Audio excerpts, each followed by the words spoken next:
get better lifestyle habits in place. And as we start to make better lifestyle choices, then we can start to have our doctors wean us off the medication until one day we'll be off.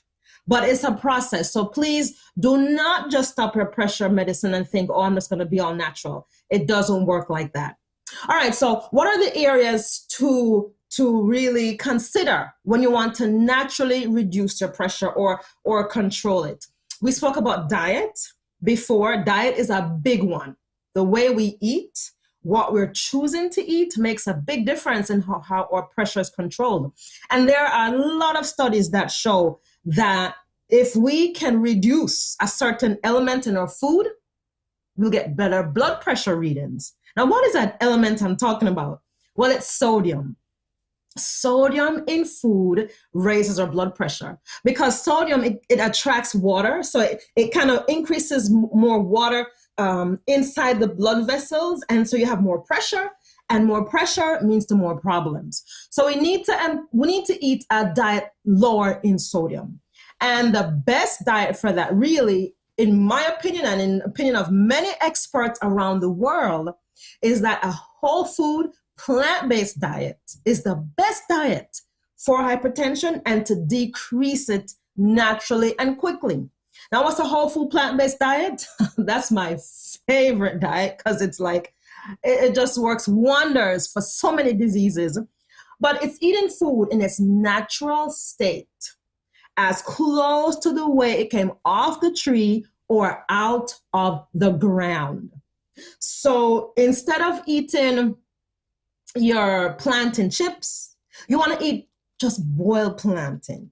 Instead of having potato chips, you want to have a baked potato. And don't put, processed things on top of it. Just eat the baked potato with some nice herbs, maybe a little olive oil. You're good to go. So we want to move to an unprocessed, unrefined diet when we're treating hypertension. And also eating a lot more vegetables and fruits. That's because these foods are very high in certain minerals that control blood pressure. So they're high in magnesium, they're high in potassium, they're high in calcium, and these are medicines for the heart and the blood vessels, and it helps to control the pressure. So this year, as you're determining to get control of your blood pressure, you want to start eating a lot of vegetables. When you have your vegetables, don't just have a little side portion, just a little afterthought at the end of your meal. You're going to put a little, no, have a big bowl of salad. Have a big bowl of steamed vegetables every single day. And a lot of different kinds. Have some cabbage, broccoli, carrots, string beans, you name it. Make the plate colorful and have it every single day. That's your medicine, and that will help you go a far way in controlling your pressure. Where else do you find too much salt that could make your pressure high? Processed food. Food that's in a package, food that has to have a label on the outside with ingredients listed, that's processed food. And processed food tends to have more sodium, and that keeps your pressure high. What else keeps your pressure high? Eating out a lot. When you go to restaurants, they're not thinking about your pressure. They're just thinking about the money, and so they need to keep you coming back. So they have lots of oil, lots of salt, and lots of sugar. And then you keep buying it because it tastes so good, but your blood pressure is going out of control. So you want to eat food from your own kitchen. Cook your own food. Eat your natural foods and avoid eating out. Avoid fast food restaurants, please. As a race, we support fast food restaurants more than any other people, and that is damaging for health. So eat out less. Don't go to McDonald's so often. Just bring it down slowly till you don't need them anymore, and that will really go a far way in helping your blood pressure. All right, so that's diet. We also spoke about exercise. Exercise really helps to bring your pressure down. What kind of exercise? that is more aerobic exercise, more than weight training exercise. So just walking every day makes a big difference. You don't need a gym membership. I've always preached that you don't need a gym membership to exercise. You just need to open your front door and step and keep stepping. Walking is excellent exercise, and try to do it every day. You know, I have 4 kids, and I homeschool also, so I don't always get to go outside for a long walk by myself. And so on days that I can't go outside, we walk inside. You know, we just turn on the music, we put on a timer, we just walk in circles around the house, and that's exercise. It is best to go outside though, so don't get me wrong. I don't think you should be inside a lot, but some days we are inside and we'll walk around inside the house. So you need the exercise. Water also helps that blood pressure, because if you are dehydrated, if you are chronically dehydrated, you are chronically going to have high blood pressure. Why is that? Because when you're dehydrated, your blood vessels constrict. You have what we call vasoconstriction. And vasoconstriction leads to high blood pressure. You have a smaller diameter in your pipes, and so more pressure is exerted on the walls of your pipes. So we need to drink our water regularly. Aim for 5 to 8 glasses of water a day, and that will really help you control your blood pressure. Sleep. We got to get to sleep. And I tell all my listeners, my patients, my clients, aim for a bedtime of 9 p.m. Definitely no later than 10. Beyond 10, you're in trouble zone. You're not going to get the proper restorative and refreshing and repairing sleep that you need with hypertension. Okay, so aim for bed by 9. It's a new year. Let's make some new changes. Go to bed on time. It makes a difference. It keeps your cortisol level lower. You get more melatonin utilization when you go to bed earlier. And so you repair better and you control your blood pressure better. And also stress. As you're running on, somebody was asking if plant butter is okay on baked potatoes. I don't know what plant butter is, so I couldn't answer, but I don't know if you might answer that as you roll on. Yeah. So this person is trying to make gradual changes to a plant-based diet, and that's excellent. So growing up, right, the butter we had in the house was from dairy, and that's a no-no. And so as we get more information and more education, we pick spreads that don't have animal products, and so plant alternatives are better. But that's just a step closer to really the best diet.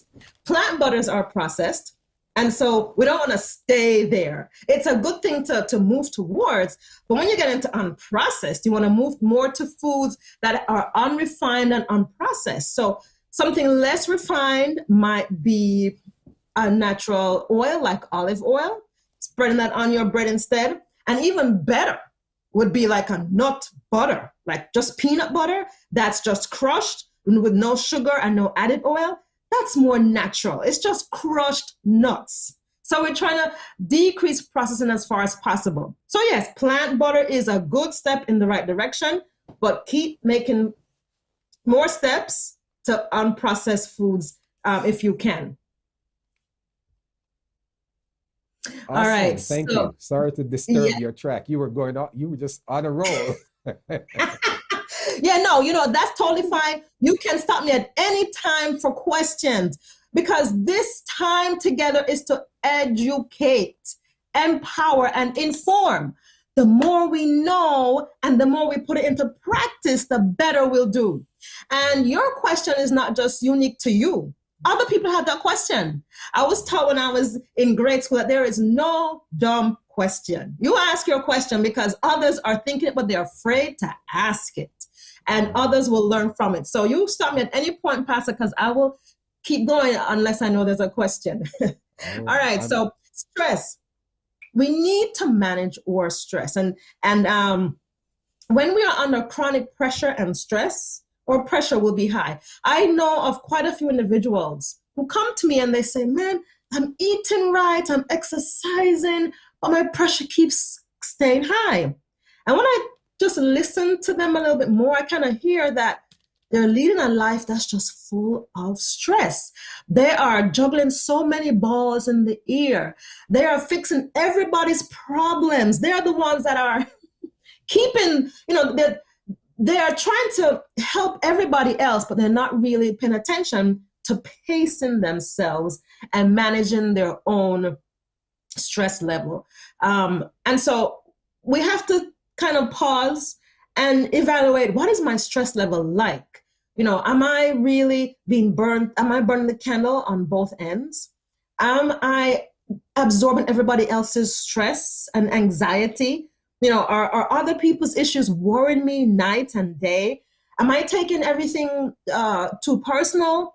Am I working too many hours? Just evaluate your life and really see, am I stressed out? Because if you are, you're going to have a lot of issues with your health. Not only your mental health, but just your immune state, your blood pressure control will not be where you need it to be if your stress is not well managed. And if you're really wondering, am I under stress? You can think about these things. Are you someone that has a hard time staying asleep? You're always, you wake up at night and you can't go back to sleep. That may be stress that's not managed. Are you someone that snaps easily? You're just always losing it on people. Your stress may not be well managed. There are different signs that you're kind of on the edge. And you want to take account of that and really just pause and try to see how you can manage that better. Maybe you need to let go of a few responsibilities. Maybe you can't fix everybody's problems. Maybe you just have to say no. When somebody else comes to you with that new request, you may just have to decline kindly and respectfully just to manage your own health and your own stress level. All right. So that can be a hard one, but we have to do it for ourselves so that we can continue to help others. We have all right. So, for you, Dr. Kathy. Yes, go ahead. Joan says she was on medication. I am assuming she means for high blood pressure. I don't know. She said, I was on medication and the doctor took her off because she was having side effects. And now she is doing, I guess, vitamin 3. That's what she's doing. I guess that's all she's doing. Wondering if that's enough. Yes. Okay. Yeah. So the side effects of meds are real. Medication works wonders. I really believe that medicine has its place, but we have to be aware of the side effects. It can sometimes do a lot of damage to our bodies, and we want to be careful. So if your provider took you off of your medication, that must imply that your pressure is a little better managed than it was before. Because if your pressure was still too high, your provider would have changed your medication to a different kind, because there are a whole lot of different options out there. So if you have continued to follow with your provider, which you should do, you shouldn't just stop seeing them. You need to keep seeing them so they can check your pressure, check your labs, check your different organ function, your kidneys, your liver, your heart. That's their role, to make sure that you're not having damage to your organs. So if you're seeing them and they're checking these things and they're not giving you any medication at all, it would imply that you're probably doing okay. And of course, you need to keep an eye on your own blood pressure at home, which we are going to talk about. And there are vitamins and supplements and foods that can help with your pressure. Vitamin 3, I don't know, you must mean vitamin D3. If that's helping you, that's fine. But I'm assuming that you are checking your own blood pressure at home. And that will be important to know if your pressure is well controlled. Yeah, so since you bring that up, let me, D3, yes. And that can be helpful for blood pressure, of course, definitely. While we're talking about blood pressure medication side effects, I am going to just I was going to talk about that next. So that segues perfectly. Different blood pressure medications certainly are known for their side effect profile. You need to be aware of that. If you're on medications like beta blockers, beta blockers are known to cause some degree of depression. They can affect your mood. They can also cause constipation and decrease in libido or your desire for sexual activity or for connection. So that's something that we need to be aware of when we're on those medications. Other medications that they like to prescribe for African Americans, for Black people, are calcium channel blockers, and those can lead to impotence, just difficulty with performance on the male's part, and also to some urinary frequency. And if you're on a medication called an ACE inhibitor, they're good for blood pressure. I use them, they're very useful, but they can lead to increased potassium in your blood. So you have to get your blood levels checked. When you get meds, you can't just disappear from your doctor. You have to keep going in, and so they can monitor the side effects. And that's one of the roles of your doctor. I know people who think, I'm healthy, I don't need to see a doctor. But sometimes they don't know that things are going on because they are not seeing the doctor.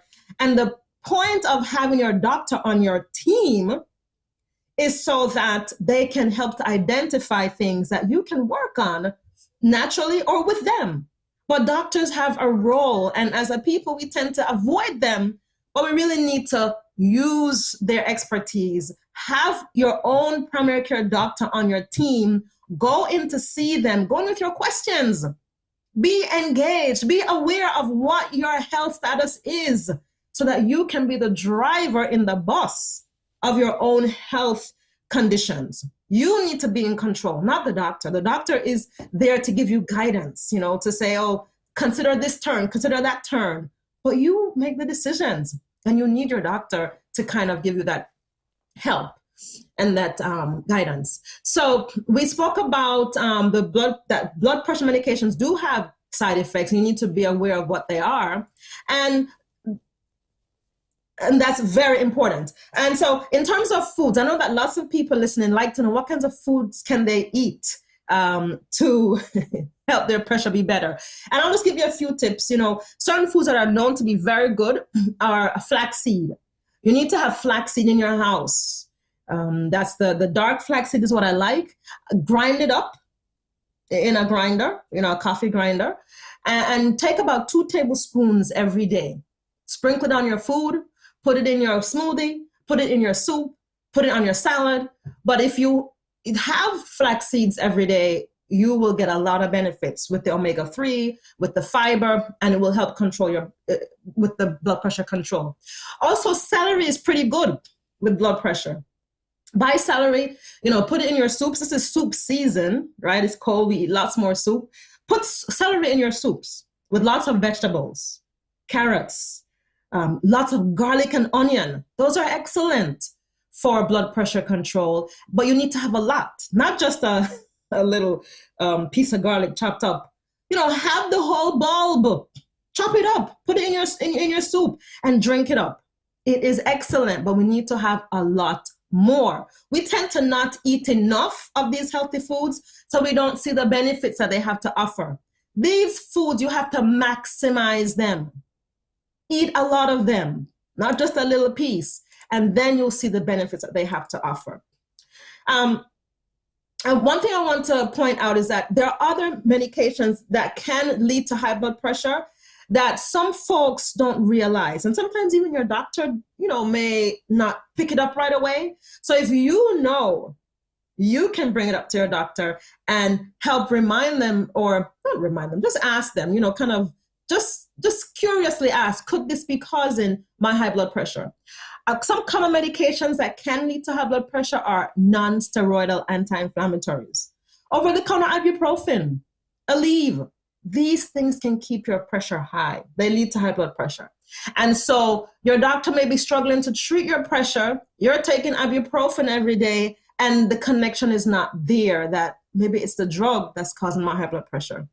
Also, oral contraceptives. If you're on that chronically, that can keep your pressure high. So you may want to talk with your doctor about different ways to prevent pregnancy, if that's what you're trying to do. Also, certain weight loss products can bump your pressure up. I'm not a fan of weight loss products because I know the best and natural way to keep your weight down. And we're going to talk about that in a few weeks, how to naturally bring your weight off and keep it off forever. But that's not today. But the weight loss products can increase your blood pressure. So you need to be aware of that. And decongestants that you get over the counter, those have a compound that shoots your blood pressure up. So be aware of those things when you're struggling with blood pressure, and mention it to your doctor or your healthcare provider and see what can be done to control your pressure with or without these other treatments. One thing I want every person who has high blood pressure to do is to have your own blood pressure monitor in your house. Every patient I see, I say to them, what's your blood pressure reading at home? And if they say, I don't know, I'm like, no, you need to know your blood pressure readings. You need to be in control of your own blood pressure. So you must have a blood pressure monitor at home. They sell them in the pharmacies. They're available without prescription. Just go in, pick one up, and check your blood pressure every single day. That's a way you can be in control. Now, they cost from $20 up to $100, if not more. But you don't need a fancy one. Just get an automatic one. You can do the wrist one or the one that goes on your arm. But get either one. They say the one that goes on the arm can sometimes be more accurate. But the wrist one is really easy to carry around with you. You can have it in your bag when you're on vacation easily. You can take it around when you need it. So the wrist one is fine. I tell my patients, just have one at home and use it. And if you're concerned that your pressure readings are too high, or maybe the machine is not working so well, bring the machine with you to your doctor's office so that when they check your pressure manually, then you can check it with your machine and compare the numbers. And if your numbers are close enough to what they got, your machine is working fine. If your numbers are really off, then maybe it's time to change your machine because maybe yours is not working so well anymore. But you need your own home blood pressure monitor. And remember, a normal pressure is about 130/70. You don't want it any higher. You want to be just around there or lower. All right. So, those are just a few tips Doc, on how to control your pressure. You normally say 120/80, but this time you said 130/70. Was that intentional? No. The lower the better, definitely. And yes, I'm glad that you are following along, Pastor, and you know exactly what the number should be. And definitely, a number of 130/80 is acceptable. 120/80, that ballpark is fine. The top number, you don't want it over 130. I see. The bottom number, you don't want it over 80. So if you can be there or a little lower, you're in the right region. Does that help? Yeah, I noticed every now and then mine is 125, with 77. Whenever it gets over 120, I'm thinking, oh well, I'm gone over. I need to do something different. I'm not sure. But you're saying as long as it's below 130. Yeah, you have a little bit of grace there. 130 is when you're like, oops, there's a problem here. But 120, that's what you want to aim for. That's 125, Pastor, you're doing good. That's nice. Those are numbers you want to see. But that's beautiful. As you were talking, that's one of the things we've been doing. Didn't know it was a blood pressure, a good blood pressure solution, but we make a lot of soups with a lot of celery, a lot of garlic, and a lot of onions. Those are our primary ingredients, along with the carrots. And I like to put sweet potato in my soup as well. And I generally find that usually after I have soup that night when I'm going to bed, my blood pressure's gone down a lot. And I never associated with the soup. I always wondered, what did we do? Yes, no, Pastor, In talking with you over the past over a year now, you have made a lot of changes that really are positive, and I want to encourage our listening audience to realize that the changes are gradual, and we make a little every day, but the reward is so worth it. Mm-hmm. So as you make changes, you're going to bed earlier now, Pastor. That's a very big. That's excellent. You're walking every day. You're eating lots of fruits and vegetables. These things work to treat blood pressure. And I know you have a testimony. You love to share it with your pressure and your sugar. And others listening can be right there just by making little changes every day. Next week, Pastor, I want to talk about how to stick to resolutions that will keep you healthy for the long run.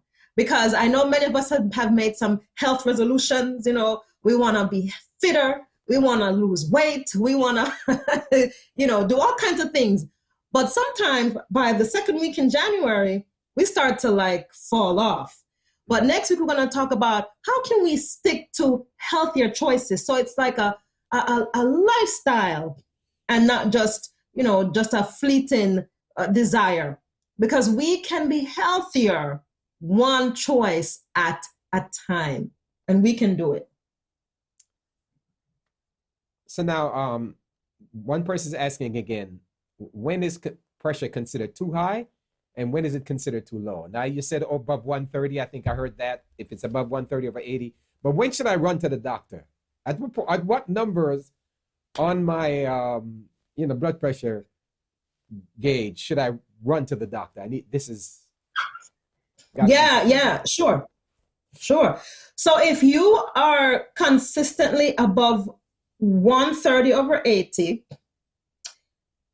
so if it's just one night or 2 nights, or maybe even just a week, you want to kind of stop and evaluate, why's my pressure running higher? Is it that I'm stressed out? Am I eating out more? Am I not drinking enough water? And make little changes throughout the week and see how you can, bring it back down. And that'll be okay to wait a while before you consult your doctor. But if your pressure is chronically running above 130, then it's going to 140. By 140, you need to be in your doctor's office. You need to call them and say, I'm having a problem here. My pressure is not coming down. You give it a few days, a week or two, call them. Don't wait a few months, because that's too much pressure on your vessels and your organs. So you're aiming to be below 130. If you're a little bit above that for a few days or a week or two, try to do your own interventions. If you get past 140, you need help. You need help. And of course, if your blood pressure is in the 150s, that's a serious problem. I see. Thank you very much, Dr. Kathy. We appreciate you. And we look forward to seeing you next Wednesday. Yes, I'm looking forward to talking with you about how to stick to those health resolutions. What are the tricks that keep us doing what we do year after year and enjoying the benefits of God's bountiful health? We'll talk about that next week. Awesome. So, folks, you've been watching The Doctor and the Preacher. Thank you so much for joining with us. We look forward to seeing you next week. And Dr. Kathy, your channels were running. We did have them all going, and they'll be on every time you're on. All right. We've mastered that. Thank you, Pastor. Wonderful. Right, so enjoy Laos in Harmony, and then we'll see you on tomorrow morning. God bless.